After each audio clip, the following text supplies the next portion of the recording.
Գյուրջան Կասկադ, հասանելի բնակարաններ 65 ամիս մարման ժամկետով։ Հայաստանում է ԵԱՀԿ գլխավոր քարտուղար Ֆերիդուն Սինիրլիօղլուն, արտգործնախարար Արադ Միրզոյանի եւ ԵԱՀԿ գլխավոր քարտուղարի հանդիպմանը քննարկվել են տարածաշրջանային զարգացումներին եւ Հայաստանի Ադրբեջանի միջև խաղաղության գործընթացին վերաբերող հարցեր։ Զրուցակիցները կարևորել են երկու երկրների միջև խաղաղության եւ միջպետական հարաբերությունների հաստատման մասին համաձայնագրի տեքստի համաձայնեցումը։ Արարատ Միրզոյանն ու Ֆերիդուն Սինիրլիօղլուն անդրադարձել են նաեւ Հայաստանի եւ Թուրքիայի միջև հարաբերությունների կարգավորման գործընթացին։ Օկուպացված Արցախում Ադրբեջանն Ակնա-Ասկերան Իվանյան Ստեփանակերտ ճանապարհ է կառուցում Ադրբեջանի ավտոմոբիլային ճանապարհների պետական գործակալությունից նշում են, որ ճանապարհը սկիզբ է առնում Բարդա-Ակնա ճանապարհից, որի ընդհանուր երկարությունը 33.6 կիլոմետր է։ Ճանապարհը կհեշտացնի տեղաշարժը տարածաշրջանում, ինչպես նաև զգալի ազդեցություն կունենա գյուղատնտեսության եւ զբոսաշրջության զարգացման վրա, նշում են գործակալությունից։ Վարշավայում կազմակերպված ցուցահանդեսում Ադրբեջանի կողմից ներկայացվել են Հայաստանի Հանրապետության տարածքում գտնվող շուրջ 3500 պատմամշակութային հուշարձան, 500 գերեզմանոց եւ 391 մզկիթ, որպես այսպես կոչված արևմտյան Ադրբեջանի պատմական ժառանգության անբաժան մաս, մասնավորապես ցուցահանդեսում ներկայացված են պաստառներ, որոնք Երևանը ցուցադրում է որպես ադրբեջանական մշակութային ժառանգության քաղաք։ Այս ցուցադրություններում Երևանը հիշատակվում է տարբեր ձևերով՝ Ռավան, Իրավան, Իրիվան եւ ներկայացվում որպես ադրբեջանական ժողովրդի հարուստ մշակութային պատմության անկախտելի մաս։ Ադրբեջանի սահմանադրությունը, ռազմական դոկտրինը, ազգային անվտանգության մասին օրենքը լիքն են հակահայկական ձևակերպումներով, Հայաստանից տարածքային պահանջներով։ Ադրբեջանն օր ու գիշեր մեզնից սահմանադրության փոփոխություն է պահանջում, պարզ ձևակերպում, թե այնտեղ իրենցից տարածքային պահանջներ է տեսնում։ Մի խնդիր է, որ որևէ երկիր այլ երկրից չի կարող հիմնական օրենքի փոփոխություն պահանջել, ու մեկ այլ խնդիր է, որ հենց Ադրբեջանի սահմանադրությունը Հայաստանից տարածքային պահանջներ ունի։ Այս մասին Երևանը հիշատակել է ամենաբարձր մակարդակով, իսկ այդ երկրի Ադրությունն ասում է, որ այն հենվում է 1918-ին ստեղծված պետության անկախության հռչակագրի վրա, եւ որ այն միակ փաստաթուղթն է, որտեղ նշվում է Ադրբեջանի կոնկրետ տարածքը։ Այսուհետև Ադրբեջանի ժողովուրդները ինքնիշխան իրավունքների կրող են ճանաչվում, իսկ Ադրբեջանը կազմված արևելյան եւ հարավային Անդրկովկասից, անկախ պետություն։ Պաշտոնական Բաքվի քարտեզում արևելյան Անդրկովկասը ներառում է Սյունիքի մարզը, տարածքներ Գեղարքունիքից ու Վայոց ձորից։ Երևանն ասում է գիտի այս մասին, բայց սա չի դարձնում բանակցությունների թեմա, որովհետև խաղաղության պայմանագրի համաձայնեցված տեքստում դրույթ կա, ըստ որի կողմերից որևէ մեկը չի կարող հղում անել իր ներքին օրենսդրությանը, որպես արդարացում տվյալ միջազգային պայմանագրի դրույթների չիրականացման։ Միջազգայնագետները սակայն պնդում են, Ալիևը իրավական առավել եւս բարոյական լեզու չի հասկանում, քարոզչական տերորին նույն լեզվով պետք է պատասխանել։ Պահանջի դեմ պետք է պահանջել։ Այդպես հլուոնազան լսել կամ ինչ-որ մտածել կատարելու մասին, դա շատ սխալ է։ Արևեքսիկ սիրում են ուժը, ուժի դեմ ուժը։ Իսկ մենք միշտ մտածում ենք, որ առաջ խաղաղության պայմանագիրը կնքենք, շատ ներողություն, այդ խաղաղության պայմանագրի հետևից շատ չընկնենք։ Դա նշանակում է, որ մենք խնդրում ենք, որ պայմանագիրը կնքվի։ Իսկ խնդրելու հարց չկա այստեղ։ Այն ժամանակ, երբ իրենք մեր արժեվ խիստ պահանջներ են դնում, շատ վտանգավոր պահանջներ են դնում։ Նրանք փաստացի ամբողջը վաղօրոք են պլանավորել։ Բաքվի ռազմական դոկտրինը ուղիղ շեշտադրումներով է։ Այստեղ ասում են Հայաստանն օկուպանտ է, էթնիկ զտումների հեղինակ։ Հայաստանի Հանրապետության կողմից Ադրբեջանի Հանրապետության տարածքի մի մասի օկուպացիան, էթնիկ զտումների քաղաքականության իրականացումը Հայաստանի այն շրջաններում, որտեղ ժամանակին ադրբեջանցիներ են ապրել, ազգային անվտանգության վրա ազդող հիմնական բացասական գործոններն են։ Ռազմական դոկտրինում ադրբեջանցիները գրել են, թե Բաքուն իրեն իրավունք է վերապահում կիրառել բոլոր անհրաժեշտ միջոցները, ներառյալ ռազմական ուժ վերականգնելու իր տարածքային ամբողջականությունը։ Ռազմական ուժի կիրառման հետ կապված ի դեպ նկատենք, որ Ադրբեջանը, որ տասնամյակներ առաջ ճիգ ու ջանք չէր խնայում անդամակցելու Եվրոպայի խորհրդին, ի վերջո ընդգրկեցին եվրոպական այդ ընտանիք պայմանով, որ Ղարաբաղի հարցը պետք է լուծվի բացառելով ուժի կիրառումը։ Միջազգային այս փաստաթուղթը ոտքի տակ առած Բաքուն ներսում խզբզանք փաստաթղթեր է մոգոնել, մեկի անունն էլ դրել ազգային անվտանգության ռազմավարություն, լեփլեցուն հայկական կողմի վրա խնդրահարույց կետերով։ Հարևան Հայաստանը Ադրբեջանի Հանրապետության նկատմամբ իրականացրել է ռազմական ագրեսիա, որի արդյունքում մոտ 1 միլիոն ադրբեջանցիներ դարձել են ներքին տեղահանվածներ եւ փախստականներ։ Այստեղ նրանք գրել են նույնիսկ ինքնիշխան Հայաստանի տարածքում գտնվող մեծամորի ատոմակայանի մասին, բողոքում են, թե մեջբերում Հայաստանի հարևան երկրների տարածքները ենթարկվում են քիմիական, ռադիոակտիվ եւ այլ վնասակար նյութերով աղտոտման։ Ադրբեջանը Հայաստանին հրավեր է ուղարկել մասնակցելու ԱՊՀ երրորդ խաղերին, որոնք անցկացվելու են օկուպացված Ստեփանակերտում եւ մի շարք այլ քաղաքներում։ Հայաստանի մասնակցության համար ԿԳՄՍ նախարարն էլ պատասխանել է լրագրողների հարցին, որ առաջիկայում կքննարկեն եւ որոշում կկայացնեն։ Դա կախված է տարբեր հանգամանքներից, այդ թվում անվտանգության միջոցառումներից, ասել է Ժաննա Անդրեասյանը։ Ադրբեջանը շարունակում է կրակել սահմանամերձ համայնքներից ամենօրյա ռեժիմով է նախազանգում, խաղաղ չէ, ներգրավել միջազգային միջնորդներ, բանակցային գործընթացի երաշխավորներ, վերափոխել բանակցությունների տրամաբանությունը։ Ընդդիմադիր Հայկ Մամիջանյանն է նշում, որ հայ-ադրբեջանական բանակցային գործընթացում բազմաթիվ բացթողումներ կան։ Մեղադրում է իշխանություններին գործընթացը սխալ ուղղությամբ տանելու համար։ Անհրաժեշտ է գտնել մի որևէ երկիր կամ միջազգային կազմակերպություն, որը համապատասխանում է երկու մինիմալ պահանջների։ Մեկ, ունակ է ներգրավվել, այստեղ խոսում ենք եւ ցանկության մասին, եւ պարտադրանք բառը լավ բառ չի միջազգային իրավունքի մեջ օգտագործելու համար, բայց որը կարող է իր հեղինակությամբ այնպես անել, որ երկու կողմերն էլ ընդունեն իր միջնորդական ծառայությունները, այսպես ձևակերպենք։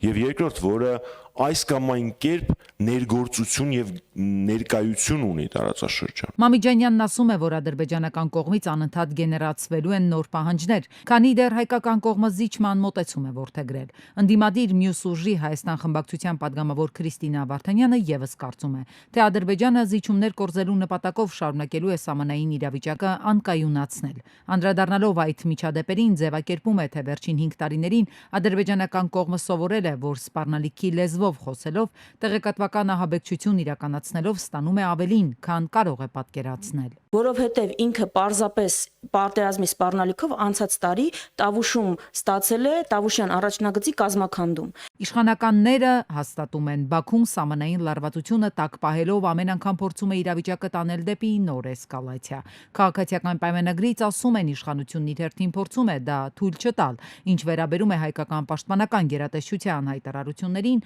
արձագանքին, ապա ըստ падգամավորի նախարարությունը արձանագրում է այն, ինչն իրականում տեղի է ունեցել։ Ապացույցներ կան։ Իրավիճակի լարումը կամ հնարավոր էսկալացիան կախված է ինչպես Բաքվի ցանկություններից, այնպես էլ նաև մեր այդ իրավիճակը կառավարելու ունակություններից։ Օրինակ, չգիտեմ, էլի միջև 20 թվականի պատերազմը որպես այդպեսին, եթե հիշեք, թե Տավուշի օրինակ սահմանամերձ գյուղերում ինչ վիճակ էր, թե Տավուշի սահմանամերձ գյուղերում առհասարակ ինչ մթնոլորտ էր, թե քանի տանիք կար Տավուշի սահմանամերձ գյուղերում, որ ուղղակի կրակված չէին գնդացիրներով, ու չգիտեմ, էլի դա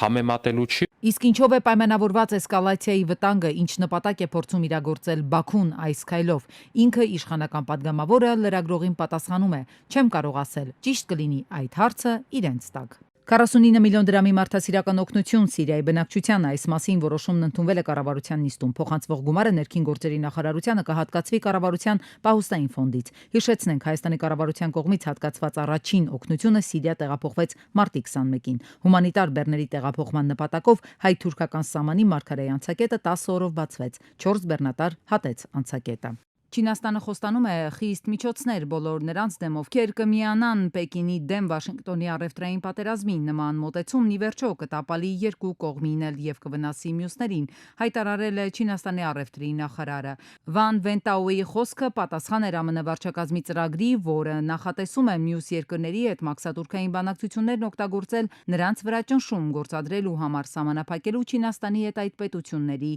հարաբերությունները։ Թրամփի վարկանիշը ընկել է ամենացածր մակարդակին Սպիտակ տուն վերադառնալուց ի վեր։ Այս մասին հայտնել է Reuters-ը վկայակոչելով հարցման տվյալները։ Նշվում է, որ Թրամփի աջակցության վարկանիշը 42% է, մինչդեռ հունվարին այդ ցուցանիշը կազմում էր 47%, իսկ 3 շաբաթ առաջ 43%։ Գործակալությունը նաև հիշեցրել է, որ հանրապետականի նախորդի դեմոկրատ Բայդենի վարկանիշն իր նախագահության սկզբում ավելի բարձր է եղել 55%, բայց հետագայում սկսեց իջնել եւ 2022-ից ի վեր չի բարձրացել 42%-ից, իսկ դրա ամենացածր մակարդակը գրանցվել է 2024-ի հոկտեմբերին 35%։ Հարցվածների 75%-ը դեմ է արտահայտվել Թրամփին երրորդ ժամկետի համար առաջադրվելուն։ Մասնավորապես այդպես է կարծում հարցված հանրապետականների կեսից ավելին։ Օմանը դարձավ Իրան, Միացյալ Նահանգներ անուղակի բանակցությունների հարթակը։ Պարզվում է այդ բանակցություններից արդեն գոհ են կողմերը։ Պաշտոնական Թեհրանը դրանք որակել է օգտակար եւ կառուցողական։ Երկրները պայմանավորվել են սկսել աշխատանքը միջուկային համաձայնագրի ուրվագծերի շուրջ։ Վաշինգտոնի ներկայացուցիչը նախագահ Թրամփի բանագնաց Սթիվ Ուիթքոֆը ձևակերպել է, թե կողմերը շատ լավ առաջընթաց են գրանցել։ Երկկողմ հարաբերություններում փաստորեն նոր իրողություններ են։ Չենք կարող միանշանակ ասել, որ լավատես ենք, չափից դուրս հոռետես լինելու պատճառ նույնպես չկա։ Այս բանակցությունները սակայն սկսվեցին լիովին այլ հռետորաբանությամբ։ Թրամփը սպառնում էր, թե եթե Թեհրանը ընդառաջ գնա դիվանագիտական հաջողություններ չլինեն, ապա ռազմական բախում կլինի։ Իրանն էլ իր հերթին կարծես հետքայլի տեղ չէր թողնում։ Միջուկային նոր ծրագրի շուրջ ծավալվող այս երկխոսությունը սակայն փոխել է խաղի կանոնները։ Իրանագետն ասում է, կարելի է ենթադրել, որ լարվածությունը թուլանում է։ Նոր ծրագիրը գաղտնազերծված չէ, բայց այն կարծես ձեռնտու է կողմերին։ Մի քանի ձևաչափով է հավանաբար այդ համաձայնագրի շուրջ բանակցություններ ընթանում, մեկը տեխնիկական, որը բաղադրիչ ձևավորելու համար, որը կվերահսկի Իրանի խաղաղ միջուկային ծրագիր, ինչին նաև Իրանը դեմ չի, որովհետև հայտարարում է, որ այդ ծրագիրը խաղաղ նպատակներ ունեն։ Եվ կարծես թե կողմերը գնում են վերջնական ինչ որ ընդհանուր հայտարարի գալուն եւ ինչ որ փաստաթուղթ ստորագրելուն, որովհետև կողմերի հայտարարություններում այլևս այն ռետորաբանություն չկար, որը կա նախկինում, չկա այլևս Իրանի վրա որևէ հարձակման մասին հայտարարություններ, եթե հաշվի չառնենք Իսրայելի խափանիչ գործողությունները։ Իսկ Իսրայելի այդ խափանիչ գործողությունները կլինեն զգալի ու ամեն կերպ Թել Ավիվը կփորձի խանգարել համաձայնագրի ստորագրմանը։ Ստեղծված պատկերը հակաիրականության հիմքով առաջ գնացող Իսրայելի համար կստեղծի խնդիրներ թե դրսում, թե ներսում։ Այստեղ ուղարկվող փողերն ու ռազմական ռեսուրսները զգալի կնվազեն։ Նաթանյահուն բավականին լուրջ խնդիրներ է ունենալ։ Արդեն տարածաշրջանային նաև խաղի կանոնները փոխել։ Իրանը դուրս է եկել Սիրիայից, այնտեղ թողել Թուրքիային եւ թուրք-իսրայելական բախման են գնում դեպի Սիրիա։ Նաև Հեզբոլլահի զինաթափման մասին է խոսում, իրաքյան հատվածում իր պրոքսի ուժերի որոշակի զինաթափման մասին, այսինքն հստակ ազդակներ ցույցներից, որ գնում է տարածաշրջանային որոշակի խաղաղություն։ Իրանը խուսափելով Միացյալ Նահանգների հետ առճակատումից չեզոքացնում է տարածաշրջանային բախման հավանականությունը, նվազեցնում Իսրայելի ռազմատենչ դերը։ Փորձագետը նոր վերադասավորումներ է կանխատեսում։ Ֆլորիդայում օդանավակայանում հրդեհ է բռնկվել Delta Airlines ավիաընկերության ինքնաթիռում, տարհանվել է 282 ուղևոր, 10 բորտ ուղեկցորդուհի եւ 2 օդաչու։ Հրդեհի բռնկման պատճառի ու այլ մանրամասների մասին տեղեկություն չկա։ Ուկրաինան պատրաստ է երկխոսության Ռուսաստանի հետ մասնակի քաղաքացիական օբյեկտների հեռահար հարվածների արգելք ներառող հրադադար սկսելու համար։ Հայտարարել է Վլադիմիր Զելենսկին տեսաուղերձում։ Ուկրաինայի նախագահը բացատրել է, որ նման զինադադարի հասնելու ամենահեշտ ճանապարհը հրթիռային եւ հեռահար անօդաչու թռչող սարքերի հարվածների դադարեցումն է։ Սա ավտոմատ կերպով երաշխավորում է բոլոր քաղաքացիական ենթակառուցվածքների անվտանգությունը։ Մոսկվայից հստակ պատասխան են ակնկալում, ասել է Զելենսկին։ Արժույթի միջազգային հիմնադրամը հրապարակել է նոր կանխատեսում, որը բավականին տագնապալի է։ Համաշխարհային տնտեսությունը նոր գնահատականներով կաչի ընդամենը 2.8%-ով։ Սա կես տոկոսով պակաս է, քան նախկինում նախատեսվում էր, գրում է Bild-ը։ Հիմնադրամի նշած հիմնական պատճառներից մեկն առևտրային պատերազմի նոր փուլն է, որը հրահրել է Դոնալդ Թրամփը ԱՄՆ ներմուծվող ապրանքների համար մաքսատուրքերով։ 26 մարդ է զոհվել, 17-ը վիրավորվել Հնդկաստանի կողմից վերահսկվող Ջամում եւ Քաշմիրում զբոսաշրջիկների վրա զինված հարձակման հետևանքով։ Հարձակումը տեղի ունեցել մահմեդականներով բնակեցված Փահալգամում, որը զբոսաշրջային հայտնի ուղղություն է։ Սա Հնդկաստանում խաղաղ բնակիչների վրա ամենամեծ հարձակումն էր 2008 թվականի Մումբայում տեղի ունեցած փոխհրաձգությունից ի վեր։ Վարչապետ Նարենդրա Մոդին ընդհատել է իր երկօրյա այցը Սաուդյան Արաբիա եւ վերադարձել Նյու Դելհի։ Հայաստանի արտաքին գործերի նախարարությունն էլ ցավակցություն է հայտնել Հնդկաստանի Փահալգամ քաղաքում տեղի ունեցած ահաբեկության առնչությամբ։ 2025 թվականի առաջին եռամսյակի արդյունքներով ամերիկյան Tesla էլեկտրական մեքենաներ արտադրող ընկերության զուտ շահույթը կազմել է $409 միլիոն։ Դա տարեկան կտրվածքով 71%-ով պակաս է, ասվում է զեկույցում։ Ընկերության եկամուտը կրճատվել է 9%-ով, հասնելով $19.34 միլիարդ։ Իսկ ավտոմեքենաների վաճառքից ստացված եկամուտը կրճատվել է 20%-ով։ Tesla-ն անկումը բացատրել է Շանհայի, Բերլինի, Ֆրեմոնտի եւ Օսթինի գործարաններում արտադրական գծերի արդիականացման աշխատանքներով։ Այս տարի Իսպանիայում հանգիստը կարող է այլ տեսք ունենալ, քանի որ երկիրը լայնածավալ միջոցառումներ է ձեռնարկում զբոսաշրջիկների թիվը կրճատելու համար։ Որոշ շրջաններում կներդրվեն զբոսաշրջային տուրքեր, իսկ այլ քաղաքներում կտրուկ կկրճատվի հանգստի համար վարձակալության տրվող տների թիվը, զբոսաշրջությունը կառավարելու եւ այն երկրի ու նրա բնակիչների համար ավելի կայուն դարձնելու նպատակով։ Օտարերկրյա զբոսաշրջիկների համար Իսպանիայի ամենահայտնի ուղղությունը Բարսելոնան մինչև 2029 թվականն արգելելու է հանգստի համար նախատեսված բոլոր 10,000 բնակարանները։ Նուբարաշենի աղբավայրի ճակատագիրը դեռևս անհայտ է մնում։ Մի քանի տարի է քննարկվում է աղբավայրը փակելու թեման։ Նոր աղբավայրի կառուցման համաձայնագրի ստորագրման ամսաթիվն էլ գրեթե յուրաքանչյուր տարի հետաձգվում է։ Ավելի քան 10 տարի աշխատանքներ տարվեցին վերակառուցման եւ զարգացման Եվրոպական բանկի հետ։ Ծրագիրը սակայն չեղարկվեց։ Որովհետև հասկացանք, որ հեռանկար չունի, քաղաքապետարան մասնավոր միջազգային որևէ գործընկերության տրամաբանությամբ իրականացվելիք ծրագիր, որը իր մեջ կներառի աղբավայրի փակումը եւ նոր վերամշակման կայանի կառուցումը։ Ավականուն դիմադիր անդամներն էլ առաջարկում են Երևանում կուտակվող հսկայածավալ աղբը մշակել եւ ոչ թե բարձրացնել աղբահանության վճարը։ Պետք է այդտեղից սկսեին աղբահանության խնդիրը լուծել, այլ ոչ թե բարձրացնեին աղբահանության վարձը։ Երկու հսկայածավալ աղբավայր գոյություն ունի Երևանում, որոնք ուղղակի թունավոր հանքավայրեր են։ Մեկը Նուբարաշենը, մյուսը Աչափնյակ համայնքում գտնվող աղբավայրերը։ Սա խոսում է այն մասին, որ ոչ միայն գետ են, անգրագետ են, չգիտեմ, անբարոյական են, այլ նաև կոռուպցիաներներ են եւ կոռուպցիայի մեջ ահավոր թաթախված գաստրոլորներ են։ Փոստենջյանի այս հայտարարությանը արձագանքեցին ավականու իշխանական թևի ներկայացուցիչները։ Երևան քաղաքն են ապահանում, Հետո ավականու հանրապետություն եւ Մայր Հայաստան խմբակցության անդամները սկսեցին հարցախեղ տանել մեկը մյուսին, թե ով որ ճամբարն է ժամանակին փոխել եւ ում է ծառայում։ Պարոն Սուքասյան, շատ կուզեմ հասկանալ, վերջը որ մանուկն եք, են 1000 ճամբար փոխած, 1000 քաղաքական դրան դեմը չոքած։ Բնական է ճշմարտությունը նյարդեր է ջղաձգում, մարդիկ չգիտեն էլ ինչ կարգի, ինչ ձայներ հանեն, ինչ ձևի իրենց կոնտրոլը կորցնեն։ Մի րոպե։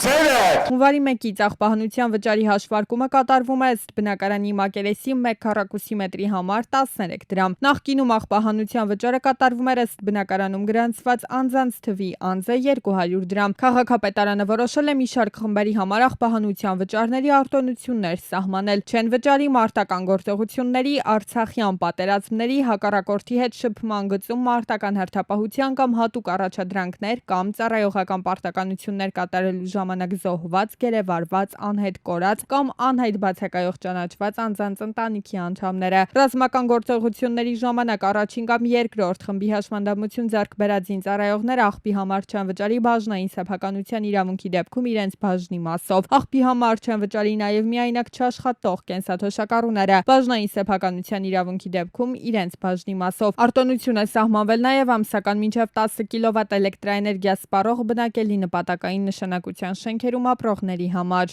Դատավորների, դատախազների ու հանրային պաշտպանների պակասը խնդիր է դարձել արդարադատության համակարգում։ Հայաստանի դատական ոլորտում այսօր կադրերի 40% դեֆիցիտ կա, պնդում է Փաստաբանների պալատի նախագահը։ Անվճար իրավաբանական օգնություն տրամադրվող հանրային պաշտպանները ըստ Սիմոն Բաբայանի ծանրաբեռնված են, յուրաքանչյուրն ավելի քան 300 գործ ունի, իսկ վերջին 3 տարվա հաստիկային կրճատումները խնդիրը միայն խորացրել են։ Հանրային պաշտպանների ծանրաբեռնվածությունը տարեց տարի շեշտակի ավելանում է, այնինչ պետության կողմից հատկացված գումարները չեն բավարարում դրան համահունչ հանրային պաշտպանի հաստիկացուցակում կառավարել էական փոփոխություններ, որ առնվազն ծանրաբեռնվածությունը գոնե պահպանվի, ել չենք խոսում նվազելու մասին։ Իսկ այսօրվա դրությամբ այդ վիճակը միշտ էլ ծանր է եղել, այսօր առավել ծանրացել է։ Ծառայության որակի վրա եւս բացասաբար է անդրադառնում նաեւ երկարում են գործերի քննության ժամկետները, ինչը եւս խնդիր է դառնում նաեւ հասարակության համար, ասում է Փաստաբան Հարությունյանը։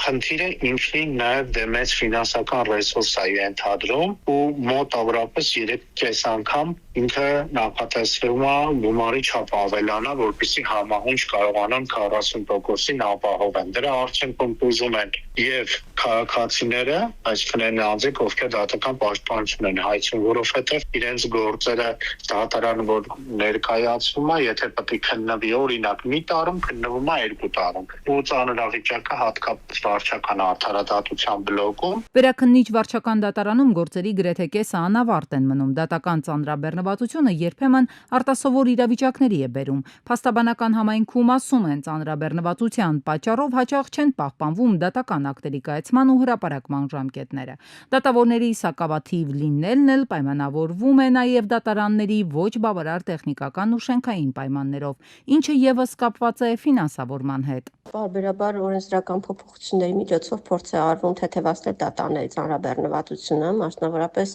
որոշակի կատեգորիայի գործեր հանձնվում են այլ մարմինների քննությանը, սակայն դա ցանկալի արդյունք չի տալիս։ Փաստաբանները ծանրաբեռնվածությունը թեթևացնելու լուծումը տեսնում են ֆինանսական բավարար աջակցության, նաև դատավորների քանակի ավելացման միջոցով։ Ապրիլի 19-ի 39-ամյա գոռը Նիսանով Պրոշյան գյուղի վարչական տարածքում արագաչափի մոտ վրայերթի ենթարկել փողոցը չթույլատրելի հատվածով անցնող 63-ամյա Ալեքսանդրին։ Վարորդը փախուստի չի դիմել, հարևանությամբ գործող սննդի կետի աշխատակիցների հետ վիրավորին օգնել է, հետո արդեն շտաբօգնության բժիշկներն են տուժածին տեղափոխել Արմենիա բժշկական կենտրոն։ Դեպքի վայրն ժամանել ներքին գործերի նախարարության ոստիկանության բարեկային ծառայության Կոտակի մարզի գումարտակի պարեկները, գումարտակի հրամանատար Լևոն Բադալյանի եւ գումարտակի հրամանատարի տեղակալ Վահագն Կարապետյանի գլխավորությամբ։ Ապրիլի 19-ին Քուչա Կարագաց հատվածում բախվել են Լադան ու Ֆորդ Տրանզիտը։ Լադան հայտնվել է դաշտում, Ֆորդ Տրանզիտն էլ հանդիպակաց երթևեկելի գոտում։ Մեկ հոգի տեղափոխվել է Ապարան բժշկական կենտրոն, ժամանել են ոստիկանության բարեկային ծառայության Արագածոտնի մարզի գումարտակի պարեկները։ Ֆորդ Տրանզիտի արգելակման հետքերը կա ահագին մի քանի մետր, հավանաբար ավտոմեքենայի հետ կամ տեխնիկական խնդիր է ունեցեք կամ ինչ-որ արտարոց բան, հակառակ դեպքում այդքան երկար արգելակման նշաններ չեր լինի։ Նույն օրը Աբովյան Ձորախպյուր ճանապարհին 31-ամյա Մարիամը Նիսանով դուրս է եկել երթևեկելի գոտուց, բախվել քարերին եւ կողաշրջված հայտնվել դաշտում։ 3 հոգի մարմնական վնասվածքներով տեղափոխվել են Աբովյան բժշկական կենտրոն։ Վիրավորներին առաջին օգնության է հասել աշխատանքից տուն վերադարձող ոստիկանության բարեկային ծառայության Երևան քաղաքի գնդի 3-րդ գումարտակի պարեկը։ Քաղաքացիները օպերատիվ է գործել նաեւ շտաբօգնության բժիշկների հերթապահ խումբը։ Ժամանել են փրկարար ծառայության Աբովյանի հիշեջ փրկարարական ջոկատի փրկարարները, ոստիկանության բարեկային ծառայության Կոտայքի մարզի գումարտակի 2-րդ վաշտի առաջին դասակի պարեկները։ Ճանապարհ այդ ասֆալտապատ ճանապարհի որոշ հատվածներում լցված է խճաքարով, ինչն էլ վթարի հիմնական պատճառներից մեկն է։ Դարձյալ ապրիլի 19-ին Նիսանը Դավիթաշենից դեպի Աշտարակ տանող ճանապարհահատվածում Աշտարակի խճուղում դուրս է եկել երթևեկելի գոտուց, անցել բազալտե եզրաքարի վրայով, հայտնվել մայթին, կոտրելով երկաթա ճաղավանդակը։ Ժամանել են ոստիկանության բարեկային ծառայության Երևան քաղաքի գնդի 2-րդ գումարտակի 2-րդ վաշտի պարեկները։ Ըստ նախնական տեղեկությունների վթարի հետևանքով բարեբախտաբար տուժածներ չկան։ Իսկ 67-ամյա Մանուչարը Կամազով Հարթավան բուժական ճանապարհին է դուրս եկել երթևեկելի գոտուց ու կողաշրջվել։ Ժամանել են փրկարար ծառայության Ապարանի հրշեջ փրկարարական ջոկատի հրշեջները, ոստիկանության բարեկային ծառայության Արագածոտնի մարզի գումարտակի 2-րդ վաշտի 2-րդ դասակի պարեկները։ Վարորդը եղել է ոչ սթափ խմացության ամենաբարձր աստիճանի։ Վթարի հետևանքով բարեբախտաբար տուժածներ չկան։ Վարորդը տեղում բուժօգնություն է ստացել բժիշկների կողմից, սակայն հրաժարվել է հիվանդանոց մեկնելուց։ Աշտարակի խճուղում էլ բախվել են Լադա Պրիորան ու Միցուբիշին, ժամանել են ոստիկանության բարեկային ծառայության Երևան քաղաքի գնդի 2-րդ գումարտակի 2-րդ վաշտի պարեկները։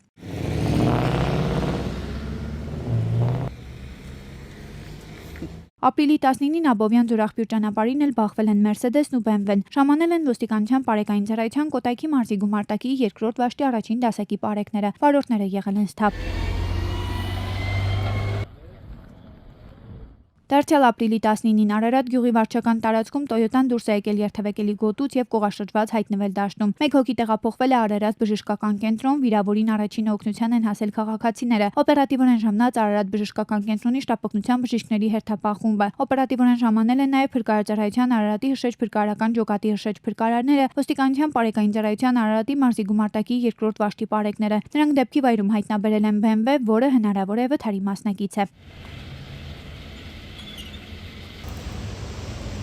Ապրիլի 19-ին Վանաձորի Նարեկացի 59 հասցեի դիմացել 30-ամյա Պավելը Opel Astra-ով դուրս է եկել երթևեկելի գոտուց, բախվել գազատար խողովակներին ու կողաշրջվել։ Օպերատիվ են գործել ոստիկանության Պարեկային ծառայության Լոռու մարզի գումարտակի առաջին վաշտի 4-րդ դասակի պարեկները, Գազպրոմ Արմենիա ընկերության Վանաձորի տարածքային տեղամասի աշխատակիցները։ Նախնական տեղեկություններով վթարի պատճառը եղել է այն, որ 75-ամյա Սամվելը վազ 2107-ով Opel Astra-ի վարորդի համար վթարային վիճակ է ստեղծել։